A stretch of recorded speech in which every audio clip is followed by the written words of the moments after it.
قرآن کریم میں بیان ہے کہ حضرت محمد صلی اللہ علیہ وسلم اس دنیا میں سب سے بڑے نبی ہیں. میرا سوال یہ ہے کہ کیوں اللہ تعالیٰ نے انہی کو اس دنیا کے سب سے بڑا نبی بنایا؟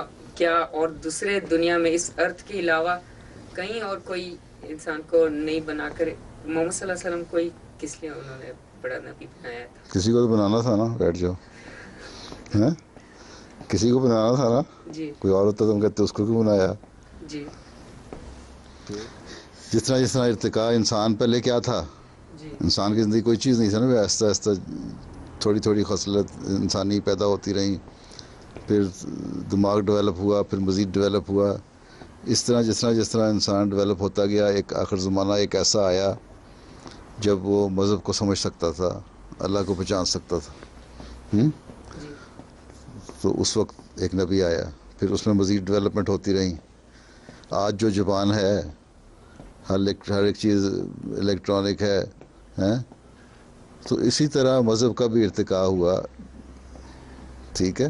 جی اور ایک جب زمانہ آ گیا جب اللہ تعالیٰ نے سمجھا کہ اب ایک انسان ایسی سوچ رکھنے والا ہو گیا ہے کہ اب مذہب کو کامل اور مکمل کر دے، تو قرآن شریف کی شریعت اتری حضرت صلی اللہ علیہ وسلم پر. ٹھیک ہے.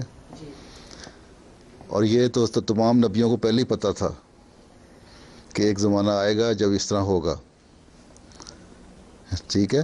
جی اس لیے حضرت ابراہیم علیہ السلام نے بھی جو دعا کی تھی نا، جی کوئی دعا اللہ تعالیٰ نے ان سے کروائی تھی کہ جب ایسا نبی آنا ہی ہے اس زمانے میں تو وہ میری نسل میں سے آئے. اللہ تعالیٰ نے اس دعا کو قبول کیا اور حضرت اسماعیل کی نسل میں سے وہ نبی آیا، تو اور شریعت کامل ہو کے اتری اس پہ. تو ہم یہ کہتے ہیں کہ جب ایک زمانہ آ گیا اور شریعت کامل ہو گئی، تو اس وقت جو نبی مبعوث کیا وہ حضرت صلی اللہ علیہ وسلم تھے. قرآن کریم کی ان پہ نازل ہوئی تعلیم، اور قرآن کریم ایسی تعلیم ہے جو آج کل کی جتنی نئی ایجادات ہیں، نئی ڈیولپمنٹ ہیں، نئی روشنی ہے، ان سب کے بارے میں اس میں علم ہے، اس نے دیا ہوا ہے. سمجھ آئی؟